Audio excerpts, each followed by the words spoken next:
मुझे पता लगा कि बहुत पुराना संबंध है इस अखबार के साथ अखिलेश यादव का। अखिलेश यादव ने अपने स्कूल के बाद या कॉलेज के बाद कुछ समय गुजारा है, इंटर्नशिप वगैरह की है। क्या किस्सा था, वहीं से शुरू करना चाहता हूं मैं। ये तो बड़ा मुश्किल में मुझे फंसा दिया, क्योंकि कार्यक्रम हिंदुस्तान टाइम्स का है। कभी कभी मुझे डर ये लगता है कि जो नाम बदलने वाले लोग हैं कहीं हिंदुस्तान टाइम्स का नाम न बदल दें, क्योंकि हिंदुस्तान से वो परहेज रखते हैं, टाइम्स से भी थोड़ा बहुत दूरी रखते हैं। मेरी इंटर्नशिप, क्योंकि इसी ग्रुप का जो दूसरा कारोबार है और जिस समस्या से न केवल दिल्ली बल्कि दुनिया इस बात को सोच रही कि आखिरकार कैसे परिवर्तन लाया जाए, मैं वेम ऑर्गेनिक्स में जो इन्वायरमेंटल डिपार्टमेंट था उसमें इंटर्नशिप इंजीनियरिंग के बाद कुछ समय मैंने गुजारा था। और दिल्ली जैसे शहर में जो आजकल बड़ी समस्या है वो है कि आपको सांस लेने के लिए बिल्कुल साफ सुथरी हवा कैसे मिले। तब ऐसी दिक्कत थी? उस समय क्या था, क्योंकि मैं इंजीनियरिंग के बाद गया था, क्योंकि हर इंजीनियरिंग कोर्स के बाद इंटर्नशिप कोर्स चाहिए होता है, आपको सर्टिफिकेट चाहिए होता है आगे की पढ़ाई के लिए। इसलिए मैं एनवायरमेंट डिपार्टमेंट में कुछ दिन वक्त गुजारा। लेकिन अब मैं राजनीति में हूं और राजनीति में जो पॉल्यूशन फैला हुआ है उसको सफाई कर रहा हूं। उत्तर प्रदेश से शुरू किया है, जहां उत्तर प्रदेश में Bharatiya Janata party double engine की बात कर रही थी। इंजन तो पहले ही टकरा रहे थे, अब उनके नारे भी टकरा रहे हैं।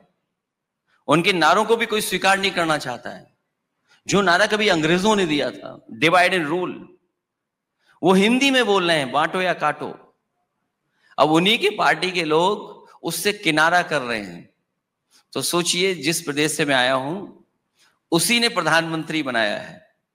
उस प्रदेश ने प्रधानमंत्री पहले भी बहुत बनाए हैं। इसलिए आजकल मैं राजनीति का जो पॉल्यूशन है उसको ठीक करने में लगा हुआ हूं, उसी का रास्ता अपनाया है। और पॉल्यूशन और पीडीए के साथ मिलकर के मैं सफाई के अभियान में हूं। अखिलेश जी, आप पूरी तरीके से राजनीतिक बातचीत करने के मूड में हैं। मुझे शुरू के 2 क्वेश्चन में ही समझ में आ गया।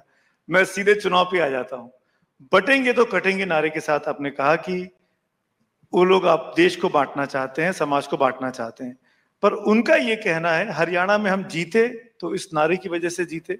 महाराष्ट्र में हमको जो बड़ा समर्थन मिल रहा है, उनका ऐसा कहना है कि 4 महीने का जो परिणाम थे लोकसभा के वो बदल रहे हैं अब आते आते, और उसमें इस तरह के नारे, इस तरह के सेंटिमेंट्स अब हमारे साथ हैं। वोट जिहाद की बात भी की जा रही है। अगर दुनिया के लोकतंत्र में हम अगर देखेंगे और भारत के इतिहास में देखेंगे तो इतना नकारात्मक नारा किसी पॉलिटिकल पार्टी ने नहीं दिया होगा। इतना नकारात्मक नारा है ये। और सवाल ये नहीं है कि हम तो उत्तर प्रदेश में देख रहे हैं कि इंजन टकरा रहे हैं दोनों, जो डबल इंजन का दावा करते थे, अब तो नारा भी इनका टकरा रहा है।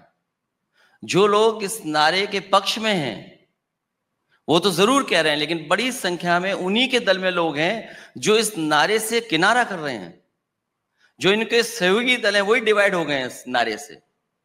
तो ये नकारात्मक नारा है, जनता कभी इसको स्वीकार नहीं कर सकती। इसीलिए समाजवादी पार्टी पीडीए के नारे पर जनता को जोड़ने का काम कर रहे हैं, ये तोड़ने का काम कर रहे हैं। हम लोगों की कोशिश है लोगों को जोड़ करके इनका मुकाबला किया जाए। उन्होंने तो एक है तो सेफ है का नारा भी दे दिया है। वो इसलिए दिया क्योंकि वो बांटेंगे काटेंगे नहीं कह सकते हैं, इसीलिए मैंने कहा नारा टकरा रहा है। लखनऊ वालों का नारा है और दिल्ली वालों का नारा दूसरा है।